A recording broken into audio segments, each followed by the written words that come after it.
Hey folks, Ardwulf here. We have a flip through slash unbagging of a new-ish product from Avalanche Press, which Avalanche Press was kind enough to send me, so thank you, Avalanche Press.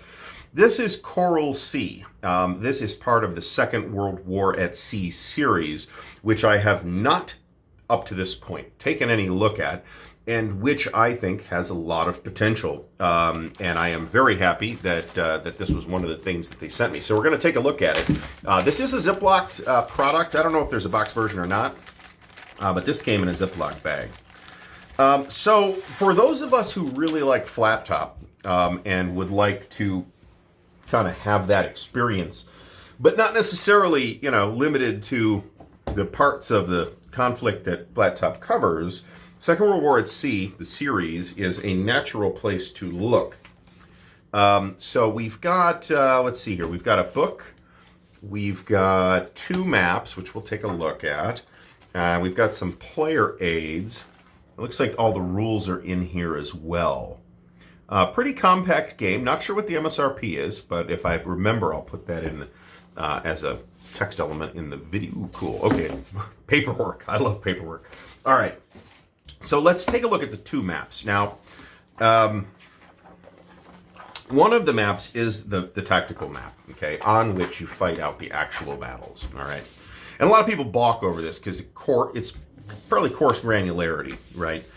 And then the other of the two maps is, and a lot of the charts that you need to do the battle resolution are on here, and they're on both sides too. So torpedoes, gunnery, and critical damage, I'm not sure you got those in frame, are on both sides. And this table's on both sides as well. So you could kind of face this off between you and the opponent. There is some hidden info in this game, so I do not believe that it is amenable to solitaire play. Now the other map that we get, and I'm going to have to put this sideways, is kind of in two, it's in one physical piece, but it's kind of in two pieces. And this is on a fairly thin, glossy stock that's pretty shiny. And of course we got, you know, New Guinea and the Solomon Islands. And of course this is pretty much the space in which flat top exists as well. And then we've got a bunch of charts and tables over here. And this is, and I don't know why, but this is the sort of brick grid, as I call it, the staggered squares to simulate hexagons. And I'm not sure why anybody uses this, other than that it is a more compact way to present the to present positioning. It's less of a space hog than hexagons would be. So maybe that's why. I don't know. In any case, we also have two small counter sheets, okay? One of which is what appears to be half-inch counters, and one of which appears to be 1-inch counters. But these are not 1-inch counters. They're not half-inch by 1-inch counters. If these are half-inch counters, and it looks like they are, these are bigger. They're actually taller than the other counters as well. And these are the ships, obviously. We've got a bunch of American ships: the Lexington, the Yorktown, the Chester. And on the Japanese side, we've got the Shokaku, the Zuikaku, and the Shoho are the carriers. And then here we have a variety of different air units, which will, you know, represent the air part of this air naval system. And then we've got what looks like a cruiser here, the Tangier, and the Leander, which is an Australian ship, if I'm not recalling that correctly. Here's some more Australian ships. Now these are on a brown core stock that's reasonably thick. And like a lot of the recent Avalanche Press counters, they both have center nibs, which I do not like, and they have some kind of semi-matte coating on them, which I do like. So this is not an incredibly counter-heavy game, as you can see. And you're going to keep stuff in task forces for the most part, so you're actually not going to put these ships on this map. You will put them on this map when you go to fight the battles out. So the counters, you know, I have a bit mixed feelings on the counters. On the one hand, I don't like the center nibs. I'll have to cut these out of the sheets, which is something I don't enjoy doing, but at least there's not 10 counter sheets, right? So there's that. Now, we also have a variety of player aids here.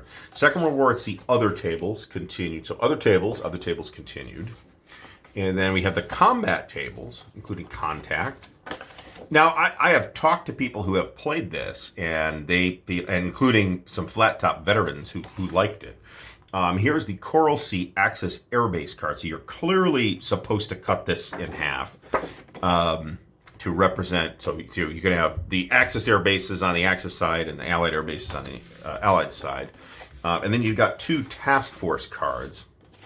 And these are generic to the system, where you keep your task forces of ships and your flights of planes together on these cards, where you keep them off map. You don't actually have 12 task force counters per side in this particular game.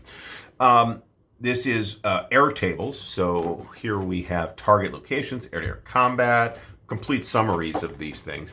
And I am noticing that, like Panzer Grenadier, a lot of these things really run very table light. That's kind of a thing I've noticed with Avalanche Press. And that's probably a good thing. Now, here is a Second World War at Sea player log sheet to keep track of your task forces and missions. And although it doesn't say permission to photocopy like their other ones do, this is definitely intended to be photocopied because you only get one. So the book, now this is the 2nd edition, and there is a 2019 date on here. 2nd edition rules by Robin Rathbun, James Steer. Additional development by Edward Jablonski and, the other folks at Avalanche Press. This is a about a 38-page perfect bound book. And I always worry about perfect bound wargame rulebooks because they tend to split. But all these Avalanche Press perfect bound books actually feel pretty good so far. Okay, so I actually had to stop and figure it out because the layout on this is a little bit unconventional. So what we have in this Coral Sea book is the Coral Sea material, which is the introduction, this game-specific special rules, and the scenarios. And then I'm looking around like a dope thinking, where's the game, the series rules? And then we get scenarios, okay? The operational scenarios and battle scenarios, which veterans of Pacific War might recognize as a way to kind of frame these types of things. And we get operational scenarios and battle scenarios for a lot of these, okay? And there's, as usual in an Avalanche Press game, there's a lot of scenarios. There's 7 operational scenarios and 8 battle scenarios, so that's kind of a lot.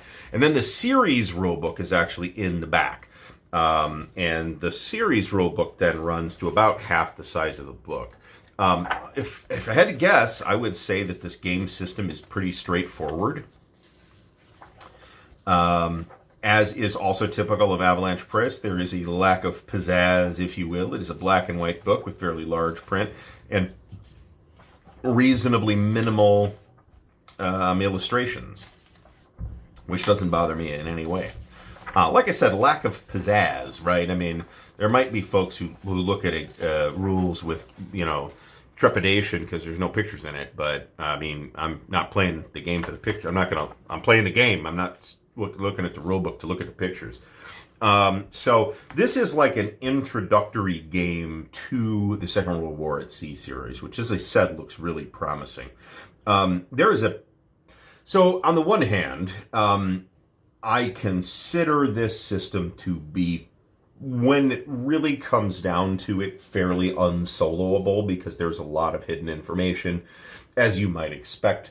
And if you are not going to be able to deal with that, then this is not going to be something that you can solitaire at all.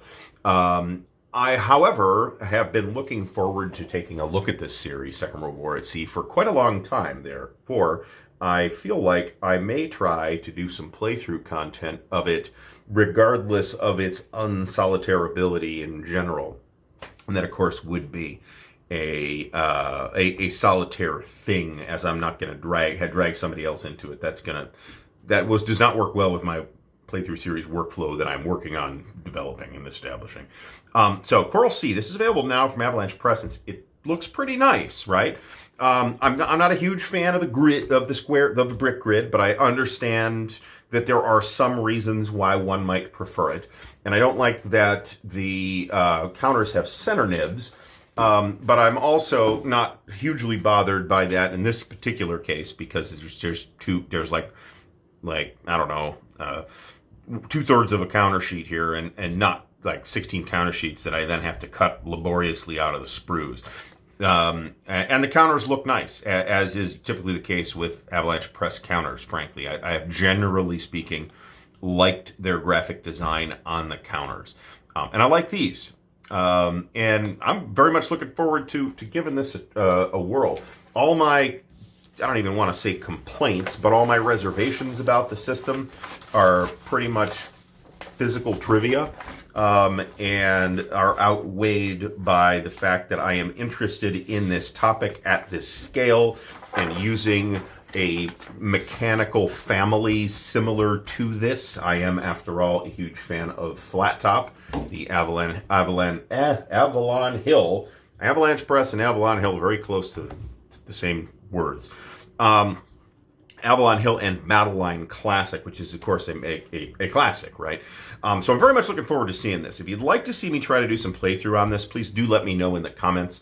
If you found this useful, please do give the video a thumbs up and subscribe to the channel for more wargaming goodness. Once again, big shout out to Avalanche Press for sending me this, so thank you, Avalanche Press. I would like to give a shout out to the patrons of Ardwulf's Lair, without whose support and encouragement it would be impossible to keep doing this kind of thing, so thank you, patrons. If you'd like to consider becoming a patron, there is a link to do so in the video description, as well as links to all the various other ways by which you can support the channel. So thanks for watching, and until next time, happy wargaming.